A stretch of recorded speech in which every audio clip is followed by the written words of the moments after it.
Hello everyone. हमारा जो chapter 5 है principal of inheritance and variation, कल हमारा चैप्टर कंप्लीट हो गया था। आज मैं आपको जो है इस चैप्टर के रिवीजन नोट्स दे रही हूँ और एक बार फिर से आपको सारी चीज़ें समराइज़ करके समझा दूँगी। इसके बाद आप लोग को जो है नोट्स बनाने हैं और नोट्स बना के you all have to show me notes.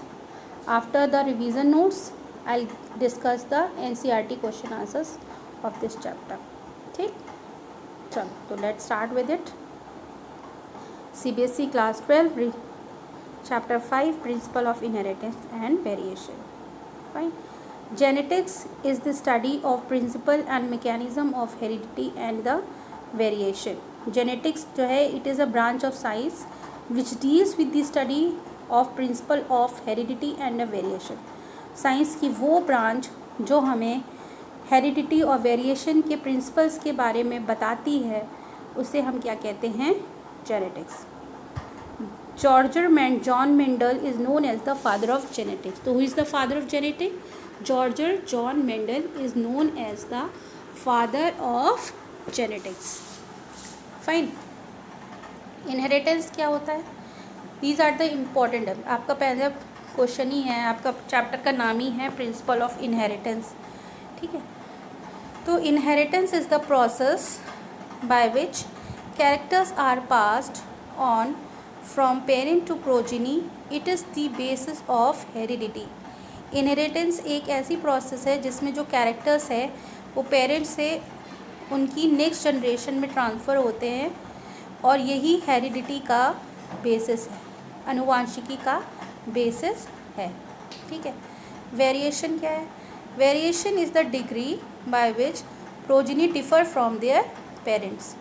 Variation जो है एक तरीके की छोटे सी चेंजेस है। वेरिएशन मतलब होता है चेंजेस, जो कि पेरेंट्स जो है जीन्स अपने ट्रांसफ़र करते हैं, उन जीन्स में थोड़ा बहुत चेंजेस होते हैं जिसकी वजह से जो ऑफस्प्रिंग्स है उनमें वेरिएशन प्रोड्यूस होते हैं। We are like our mother and father but totally we are not resembling. ठीक है, टोटली हम उनकी कार्बन कॉपी नहीं है but we are resembling to our father और अ मदर। तो this is we call the variation. Variation may be in terms of morphology, physiology, cytology and behavioristic traits of individual belonging to same species। जो variation है वो morphological, physiology, cytology और behaviour traits किसी भी individual के same species के उनके बारे में हमें बताता है। Now how does variation occurs? Variation arises due to reshuffling of genes and chromosome. जब क्रोमोसोम्स और जीन्स में रीशफलिंग होती है ना। दूसरा, क्रॉसिंग ओवर और रिकॉम्बिनेशन, जब क्रॉसिंग ओवर और रिकॉम्बिनेशन की प्रोसेस होती है। तीसरा, mutation and effects of environment, जब कोई इन्वायरमेंट में म्यूटेशन होते हैं या फिर इन्वायरमेंटल फैक्टर्स होते हैं जिनके वजह से जीन्स में चेंजेस आ जाते हैं। This causes the variation. तो these are the 3 factor which causes the variation. First is the reshuffling of gene chromosome, second one is the crossing over or recombination, and third one is the mutation and effects of the mutation and effect of the environment. ठीक, fine, okay. Next है Mendel law of inheritance. Mendel conducted hybridization experiments on garden peas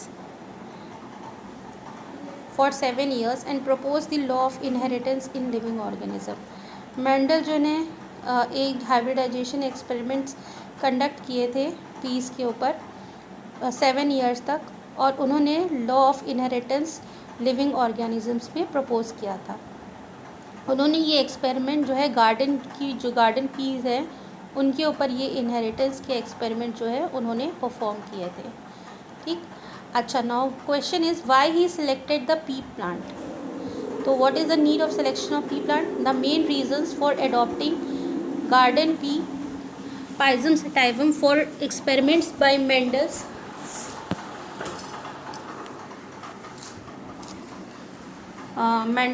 adopting garden by Mendels were peas has many distinct contrasting characters। जो piece plant थे उनमें जो है contrasting character, मतलब एक कुछ ऐसे कैरेक्टर्स थे अलग अलग इनको लेके हम जो है आगे बढ़ के स्टडी कर सकते थे। Life span of pea plant is very short. जो पी प्लांट्स का जो प्रोजनी थी उसके रिजल्ट है हमें जब जल्दी देखने को मिल सकते थे, क्योंकि उनका जो लाइफ स्पैन था वो बहुत शॉर्ट होता था। Flower show self pollination, reproductive whorls being enclosed by the corolla. जो इनके फ्लावर हैं उनमें सेल्फ पॉलिनेशन की प्रोसेस हो सकती थी, और जो रिप्रोडक्टिव वर्स थे it is enclosed by the Corolla. It is easy to artificially cross pollinate the pea flower. The hybrid thus produced were fertile. Artificially जो है उनको क्रॉस पॉलिनेट कर सकते थे पी फ्लावर्स को। हाइब्रिड्स जो है जो इसमें प्रोड्यूस होते थे वो फर्टाइल होते थे, मतलब they can able to reproduce. Working method, Mendel ने किस तरीके से काम किया। Mendel success was also due to his meticulous planning and method of the work. जो वो सक्सेसफुल थे वो इसलिए क्योंकि उनकी जो प्लानिंग थी और मेथड ऑफ वर्क था बहुत ही अच्छा था। पहला क्या था, he studied only one character eight A time. उन्होंने कोई भी एक ही कैरेक्टर, एक ही ट्रेड को एक टाइम पे स्टडी किया। Second, he used all available techniques to avoid cross pollination by undesirable pollen grains. उन्होंने कुछ टेक्निक्स को अडॉप्ट किया जिसके थ्रू जो है क्रॉस पॉलिनेशन अनडिज़ायरेबल पॉलन्स के थ्रू जो हो सकती थी वो नहीं हो पाई। He applied mathematic and statistics to analyse the result obtain by him. उन्होंने जो रिज़ल्ट था उन पे अपना मैथमेटिक और स्टैटिस्टिक अप्लाई किया ताकि उनके जो रिज़ल्ट है वो उनको एनालाइज कर पाए। Mendel selected 7 contrasting characters of garden pea for his hybridization experiment and contrasting characters studied by Mendel in pea were, पहला है stem height tall and dwarf, दूसरा था flower color violet and white, flower position axial या terminal, pot shape inflated या constricted, pot color green या yellow, seed shape round या wrinkled, and seed color yellow and green. These are the contrasting characters. इन्हीं वजह से piece plant को select किया गया था। Now Mendel conducted artificial hybridization, cross pollination using true breeding pea lines. Mendel ने artificial hybridisation और क्रॉस पॉलिनेशन कराया ट्रू ब्रीडिंग पी लाइन्स पे। True breeding lines are those that undergoes continuous self-pollination and shows stable trait inheritance. True breeding lines यानी कि वो plant जो कि अपने आप ही सेल्फ पॉलिनेशन करने में सक्षम है और वो एक स्टेबल ट्रेट शो करते हैं इनहेरिटेंस का, मतलब जैसा पेरेंट है वैसे ही जो उसकी ऑफस्प्रिंग होंगे वो वैसे ही आएंगे। ठीक है। Hybridization experiment include emasculation, that is the removal of the anther and transfer of pollen. तो हाइब्रिडाइजेशन एक्सपेरिमेंट 2 प्रोसेस इंक्लूड की गई। पहला था इमैस्कुलेशन जिसमें जिसका मतलब है इमैस्कुलेशन रिमूवल ऑफ एंथर, और दूसरा था ट्रांसफ़र ऑफ पॉलन पॉलिनेशन की प्रोसेस के लिए। ठीक है।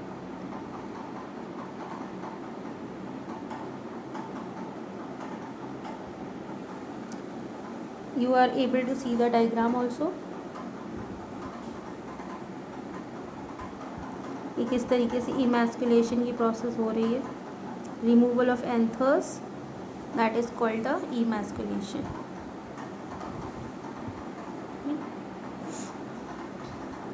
देखा इसमें पर्पल फ्लावर है उसका एंथर्स निकाला गया है और वाइट फ्लावर के जो पॉलन ग्रेन्स हैं इनको यहाँ पे ट्रांसफ़र किए गए और ट्रांसफ़र करने के बाद जो प्रोजनी मिली वो थी सारे पर्पल फ्लावर्स की। Now the inheritance of one gene or monohybrid cross. Mendel crossed tall and dwarf pea plant and collected all the seed obtained from the cross. Mendel ने टॉल और ड्राफ पी प्लांट्स को cross करवाया और जितने भी seed थे उनको collect कर लिया जो इस क्रॉस के बाद ऑब्टेन हुए थे। He grew all the seed to generate plants of first hybrid generation called F1 generation. उन्होंने सारे जितने भी सीड थे उनको फिर से जो है ग्रो करवाया, और वो क्या कहलाए, F1 जनरेशन की हाइब्रिड जनरेशन, यानी कि F1 generation. He observe that all the plants are tall. उसने देखा जितने भी प्लांट थे वो सब कैसे थे, टॉल थे। उसने क्या किया था, 2 पी प्लांट लिए थे, एक टाल था एक डॉफ था, उनको आपस में क्रॉस कराया था। क्रॉस कराने के बाद जो सीड्स हैं उनको कलेक्ट किया। कलेक्ट करने के बाद उन सीड्स को दोबारा ग्रो करवाया, और जो ग्रो करवाया तो उसमें जो भी रिज़ल्ट ऑब्टेन हुआ था उसमें सारे से सारे जो भी सीड जो ग्रो करे थे वो सारे टॉल थे, मतलब उनमें से कोई भी डाफ नहीं आया था। He observed that all the plants are tall. Similar observation was also found in other pair of traits also. Mendel self-pollinated the F1 plant and found that in F2 generation some plants are also dwarf. Mendel ने उनका फिर उन्हीं plant का F1 plants का self pollination होने दिया। जब self pollination में जो F2 जनरेशन की जो सीड्स ऑब्टेन हुए उसमें उन्होंने देखा कि उनमें से कुछ जो 1/4 प्लांट थे वो कैसे आए थे, डाफ आए थे, और जबकि 3/4 कैसे थे, टॉल थे। ठीक है, देखिए इसमें क्रॉस दिखाया गया है, pure tall TT, pure dwarf small TT। Types of gametes T और T ऑब्टेन्ड हुए। ठीक है, F1 जनरेशन में मोनोहाइब्रिड क्रॉस हुआ तो उसमें T और T मिले। फिर उन्होंने टाइप्स ऑफ गैमेट जो F1 जनरेशन के T और T थे उनको आपस में फिर से F2 जनरेशन में क्रॉस करवाया। उसके बाद जो रिज़ल्ट मिला उसमें ये था TT, मैं ऊपर से नीचे पढ़ी हूँ, capital T, capital T small t, capital T small t and small t small t। ठीक, Mendel's called the factors that possess through gametes from one generation to next generation. Nowadays it is called a gene. Mendel ने इस तरीके के trades को क्या नाम दिया, factors, जो कि गैमेट्स के थ्रू एक जनरेशन से दूसरे जनरेशन में नेक्स्ट जनरेशन में पास हो रहे थे। आजकल इसको हम लोग जो है जीन्स कहते हैं। Genes that code for a pair of contrasting traits are known as alleles. और पर्टिकुलर जीन जो कि किसी भी कंट्रास्टिंग कैरेक्टर के लिए बताता है उसको हमने क्या नाम दिया, alleles. Alphabetical symbols are used to represent each gene, capital letter for gene expressed in F1 generation and small letter T for the other gene. जो कैपिटल लेटर थे वो डोमिनेंट जीन्स को बोला गया और जो स्मॉल T थे वो रिसेसिव को। Mendel also propose that in true breeding tall and dwarf variety allic pair of genes for height is homozygous, TT और TT। उन्होंने मेंडल ने ये बताया कि जब वो ट्रू ब्रीडिंग कराई थी टॉल और ड्वार्फ में तो उस टाइम पे जो जीन्स थे वो क्या थे, होमोजाइगस थे, यानी कि एक जैसे TT थे और वो स्मॉल TT था। ठीक है, TT और कैपिटल T स्मॉल t और double small t are called the genotype and the tall and dwarf are called the phenotype. तो ये जो थी इनको जीनोटाइप बोला गया, जो जीन्स बता रहे थे, और जो कैरेक्टर हमें दिख रहे थे उनको हमने फिनोटाइप बोला। The hybrid which contain allele which express contrasting traits are called the heterozygous. तो वो हाइब्रिड जो कि एलीज को कंटेन कर रही थी और कॉन्ट्रास्टिंग ट्रेट्स को एक्सप्रेस कर रही थी उसको हमने क्या नाम दिया, हेट्रोजाइगस, क्योंकि उसमें कैपिटल T और स्मॉल t अलग अलग थे। मतलब एक टाल प्लांट का जीन भी था और डार्फ प्लांट का जीन भी था, इसलिए इसको नाम दिया गया हेट्रोजाइगस। जो मोनोहाइब्रिड रेशियो था F2 हाइब्रिड में वो 3:1 था फिनोटाइपिक और 1:2:1 था genotypic. Test cross is the cross. अब नेक्स्ट आता है टेस्ट क्रॉस। तो test cross is the cross between an individual with dominant trait and a recessive organism in order to know whether the dominant trait is homozygous or heterozygous. Test cross क्या होता है, test cross एक cross होता है individuals के बीच में, एक डोमिनेंट ट्रेट और रिसेसिव ऑर्गेनिज्म के बीच में, टू सो दैट कि जो डोमिनेंट ट्रेट वो है जो है होमोजाइगस है या फिर हेट्रोजाइगस है। ओके, तो यहाँ तक आपको क्लियर हो गया।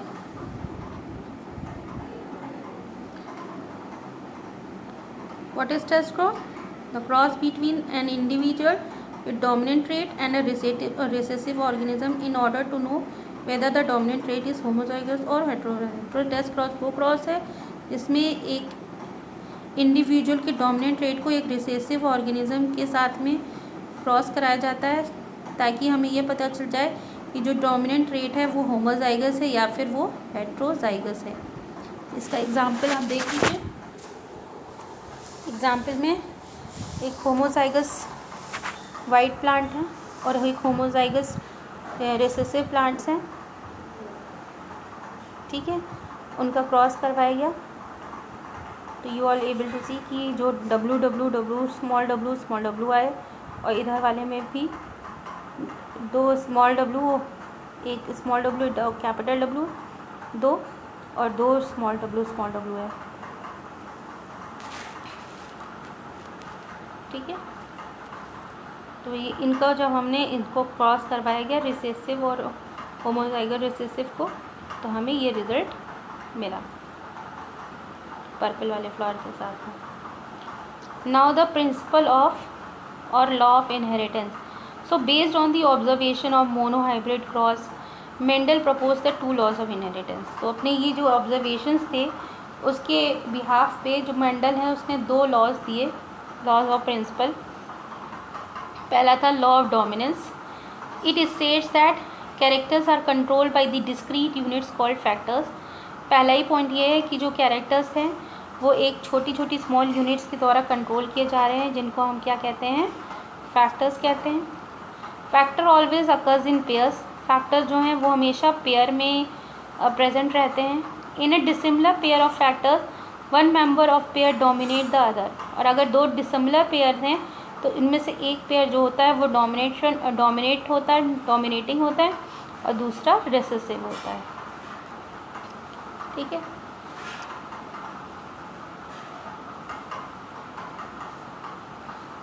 डोमिनेंस क्या है? When a factor expresses itself in the presence और absence of it dominant factor is called the dominance. Dominant और रिसेसिव के बीच में डिफरेंस बताया गया है। तो डोमिनेंस क्या है? When a factor express itself in the presence or absence of its dominant factor called the dominance. Recessive क्या? It can only express itself in the absence of or its recessive factor allele. Second, it forms a complete functional enzyme that perfectly express it. Recessive, it forms a incomplete defective enzyme which fails to express itself when present with its dominant alleles, that is in heterozygous condition. देख लीजिए।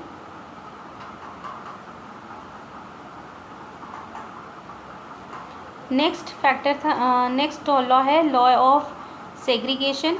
alleles do not blend and both the characters are recovered during the gamete formation as in FT generation.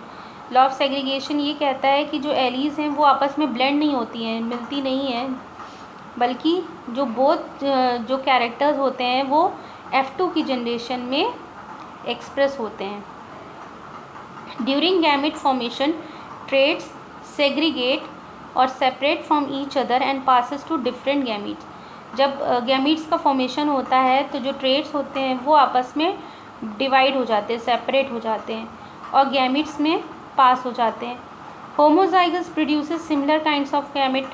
जो homozygous होते हैं वो same type of gametes produce करते हैं, जबकि जो हेट्रोजाइगस जो होते हैं वो डिफरेंट काइंड्स ऑफ गैमेट्स जो है प्रोड्यूस करते हैं, जिनकी अपनी डिफरेंट ट्रेट्स होते हैं, ठीक। अब next is the incomplete dominance that I will start it. I will share my video in my next class. तो अभी तक के लिए इतना ही। आप लोग एक बार जो है अच्छी तरीके से इसके नोट्स बना लीजिए। मैं थोड़ा सा आपको टाइम दे रही हूँ ताकि आप अच्छी तरीके से देख लें। Inheritance, variation arises due to these 3 points are important. फिर है why we have selected the pea plant.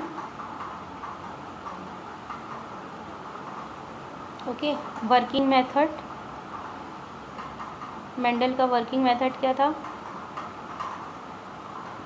characters,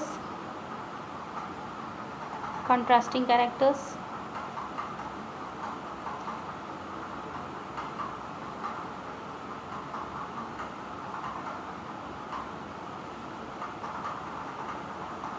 pot color, green yellow, seed shape, round wrinkled, seed color yellow and green. फिर मेंडल ने किस तरीके से काम किया? Mendel conducted artificial hybridization. This is the important diagram that you have to make. फिर है inheritance of one gene या और मोनोहाइब्रिड क्रॉस. क्या होता है? ये क्रॉस आपको बनाना है, अच्छी तरीके से इसको देख लीजिए. This is very important cross in that you have to explain.